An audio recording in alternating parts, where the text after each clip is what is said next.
Bismillah, walhamdulillah, wassalatu wassalamu ala rasulillah amma ba'd. Wa insyaallah ta'ala fi hadha sabah, na'am, sabah hadha al-yawm, yawm al-thulatha, al-sabi' min syahr Jumad, min syahr Rajab, na'am, am alf wa arba'mi'ah, wa khamsa wa arba'in lil hijrah. Wasil qira'atana fil mulakhas. Ya, kita kembali melanjutkan pembacaan kitab Al-Mulakhas karya Syekh Saleh Hafizahullah Ta'ala. Mana kita masih pada bab Fadlit Tauhid wa ma yukaffiru min ad-dunub.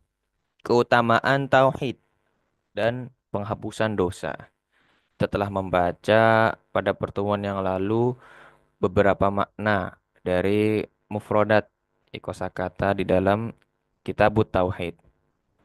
Pertemuan sebelumnya juga kita telah membaca munasabatu hadzal babi li kitabit tauhid.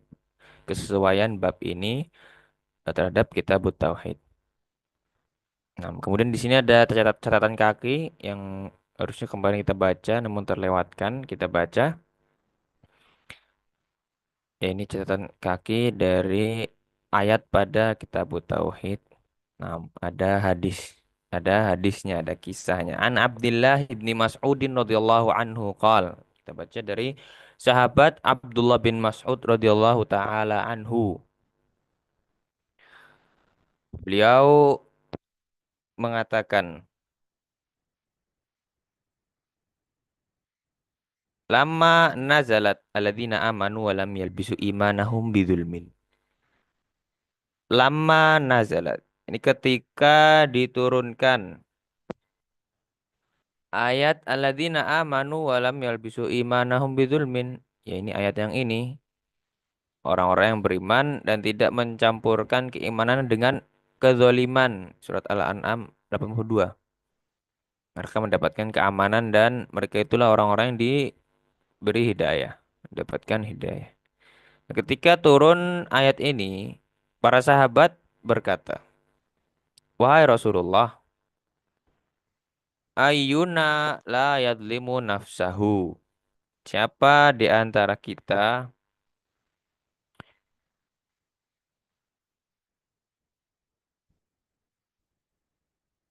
siapa di antara kita yang tidak mendolimi dirinya sendiri.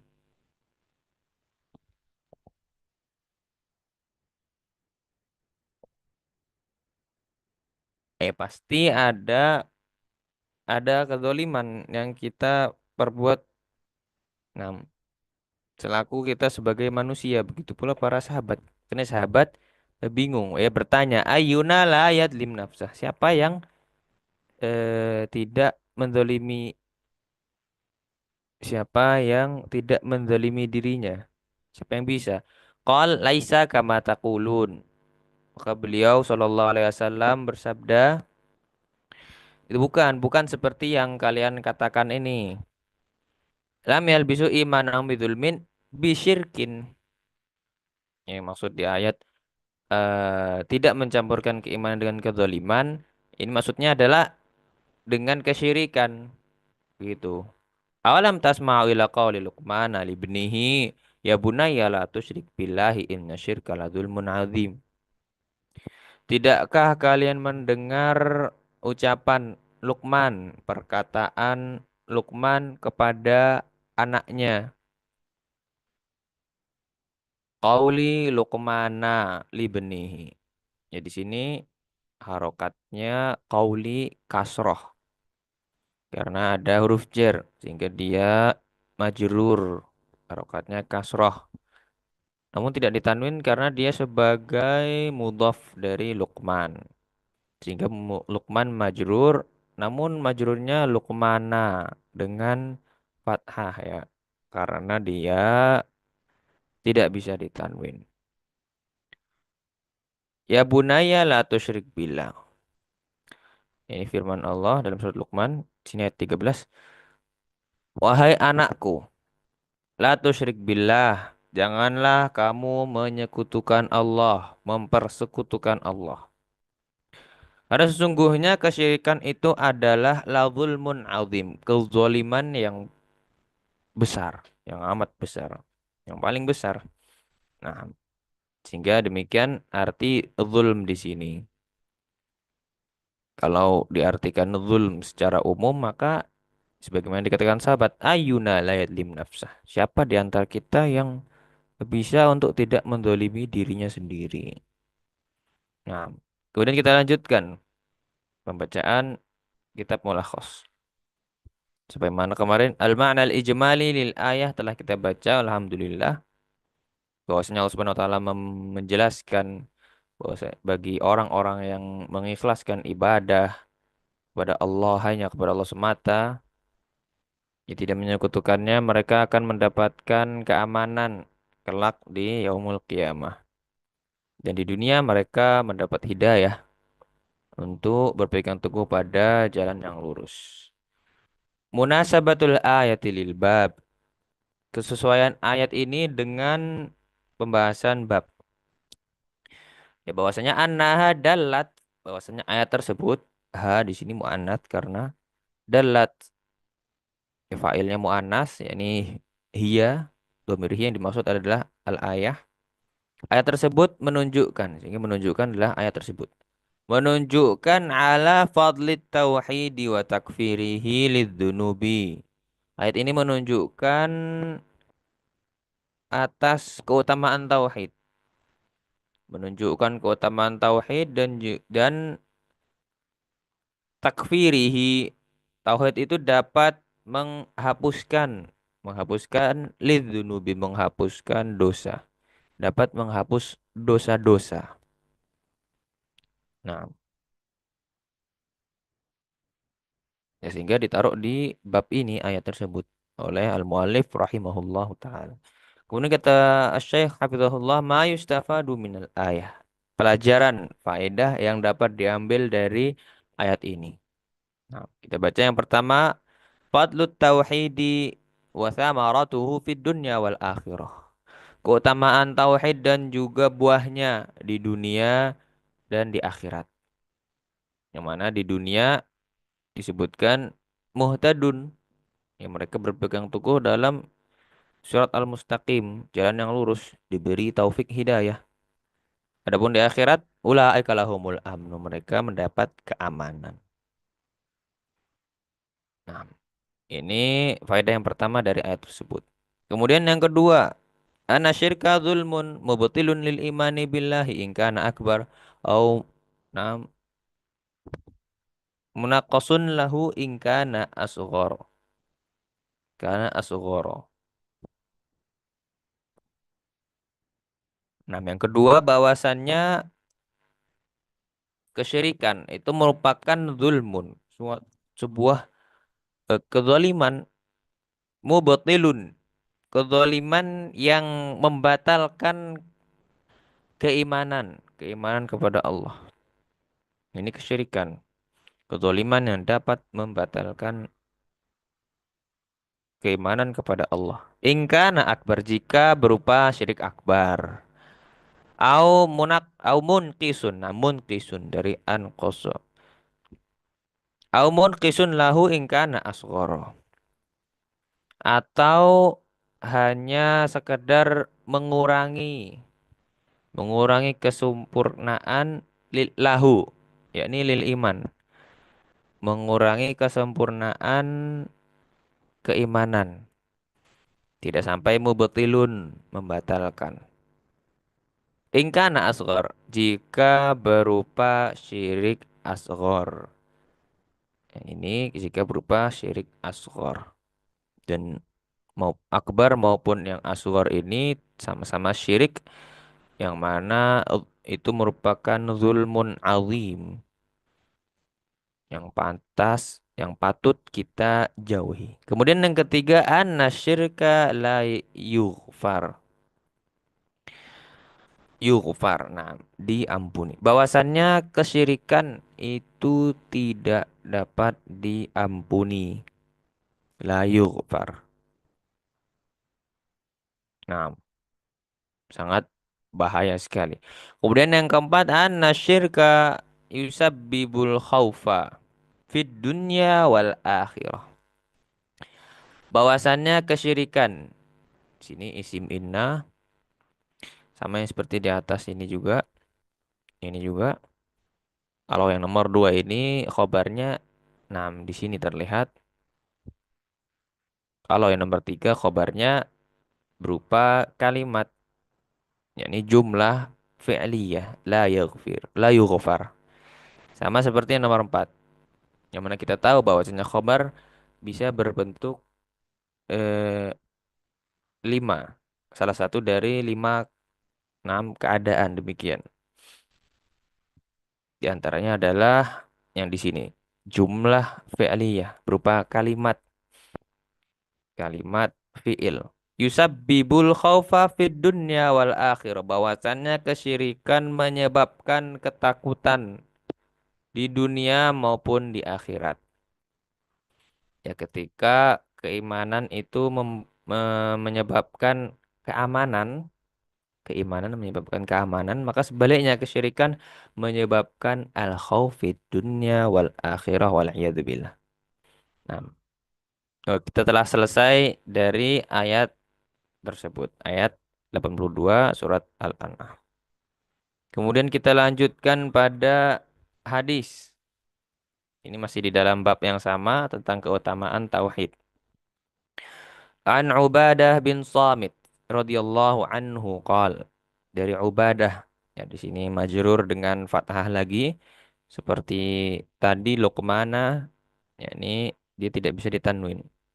Ubadah bin Samit, dari sahabat Ubadah bin Samit radhiyallahu anhu.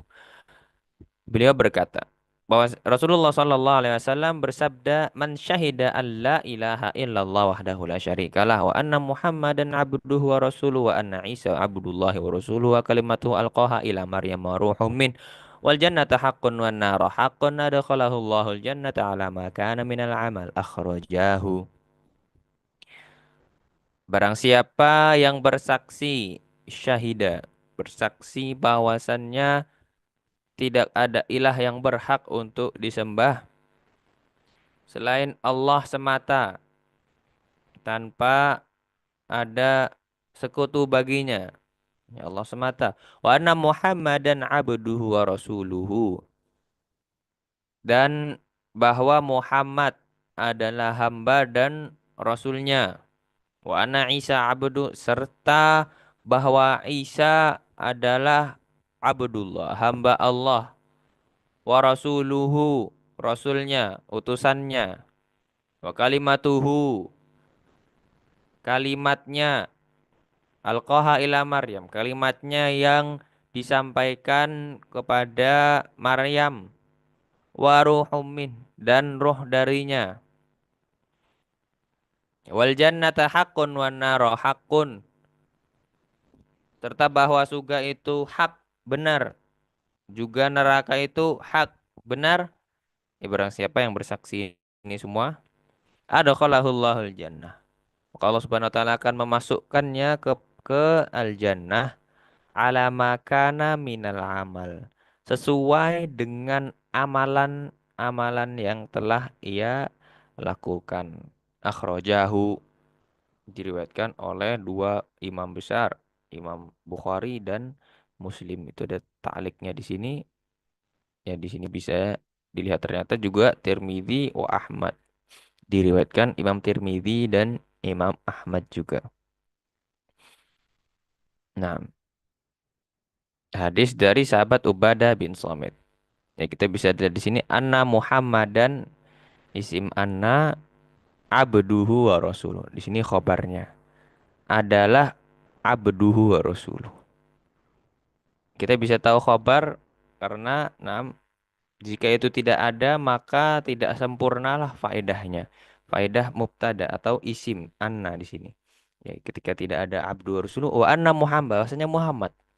Ya Muhammad kenapa? Abduhu Rasul adalah hamba dan Rasulnya begitu. Isa Abdullah. Di sini juga kabarnya di sini. Nah, al jannata hakun juga demikian. Kemudian di sini al jannata kenapa? Karena dia ada atof di sini, huruf atof, kata penghubung, menghubungkan yang sebelumnya. Nah, sebelumnya ada anna di sini, maka jannah juga mansub sebagai ma'tuf. Kemudian kita baca penjelasan Asy-Syaikh Saleh hafizahullah. Ubadah bin Samit. Ini sahabat tadi yang meriwayatkan. Beliau adalah Ubadah bin Samit ibni Qaisin al-Ansariyu al-Khazrajiyu. Ahadu an enam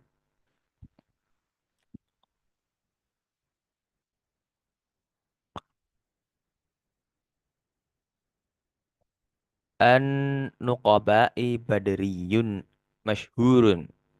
Tufiya sanata rabi' wa thalathin al-hijrah walahu ithnan wa sab'una sanatan.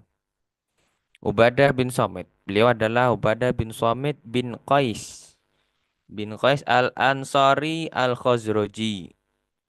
Seorang sahabat, sahabat Ansar al-Khazraji dari suku Khazraj. Salah satu ahadun nuqaba, nakib. Salah satu nakib pemimpin. Nah, Badriyun. Beliau turut serta dalam perang Badar. Masyhurun, sahabat yang masyhur. Tuwfiya sanata Rabi wa Thalathin. Beliau wafat pada tahun 38 Hijriyah. Walahu ithnan wasabun. Beliau memiliki 72 sanatan. Nah, ya beliau wafat dalam usia 72 tahun. Nah, kemudian kita lanjutkan pada apa namanya kata berikutnya syahida an la ilaha illallah. Ya, di sini syahida an la ilaha illallah. Aitakallama bihadhil kalimati arifan limaknaha amilan bimuqtadaha zahiran wa batinan. Maksud dari syahida alla ilaha illallah adalah mengucapkan kalimat ini. Ya, al-kalimah biasanya disebut kata, satu kata. Nah, satu kata ini, kata itu. Namun juga kadang kalimat disebut kalimah juga. Makna syahida an la ilaha illallah adalah takallama bihadhil kalim, mengucapkan kalimat ini. Arifan li maknaha dengan memahami maknanya. Amilan bimuqtadaha, mengamalkan tuntutannya. Zahiran wa batinan, baik secara lahir maupun batin. Nah, jadi tidak sekedar mengucapkan, namun arifan li maknaha amilan bimuqtadaha. Memahami maknanya, mengamalkan tuntutannya, konsekuensinya begitu. La ilaha illallah. Nah, konsekuensinya tentunya adalah beribadah hanya kepada Allah dan tidak menyekutukan dengan sesuatu apapun. Harus beramal dengan konsekuensinya. Kemudian la ilaha illallah.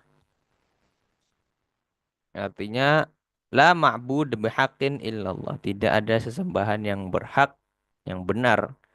Berhak disembah dengan benar kecuali Allah Subhanahu wa taala. Ini makna la ilaha illallah. Wahdah halun muakkadun lil itsbati. Merupakan hal yang dalam ilmu nahwu kata keterangan muakkadun ini merupakan juga penegasan lil itsbati untuk menetapkan, ya menetapkan ini la ilaha illallah wahdah la syarikalah, tanpa menyekutukannya. Ini merupakan takkidun lin nafyi, penegasan untuk penafian, ya penafian syirik. penafian sekutu. Nah, dalam peribadahan kepada Allah. Demikian pertemuan kita cukupkan sampai sini dulu. Ini bahwasannya man syahida an la ilaha illallah wahdahu la syarikalah. Alhamdulillah kita telah membaca sebagian dari beberapa penjelasan mufrodat dalam hadis. Di sini perlu penting kita ingat bahwasanya syahida an la ilaha illallah itu bukan cuman mengucapkan, namun juga arifan limaknaha amilan bimuqtadaha.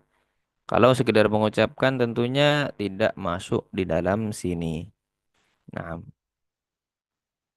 barang siapa yang bersaksi, di sini ada berapa? Satu, dua, tiga, empat. Itu ada lima, benar. Ada lima perkara yang dipersaksikan. Bahwasanya Allah la ilaha illallah. Kemudian Muhammad abdu wa rasuluh. Juga Isa. Dan al-jannah wan nar. Insyaallah kita lanjutkan pada pertemuan berikutnya. Wallahu a'lam sallallahu ala nabiyyina Muhammad wa ala alihi wa sahbihi. Walhamdulillahi rabbil alamin.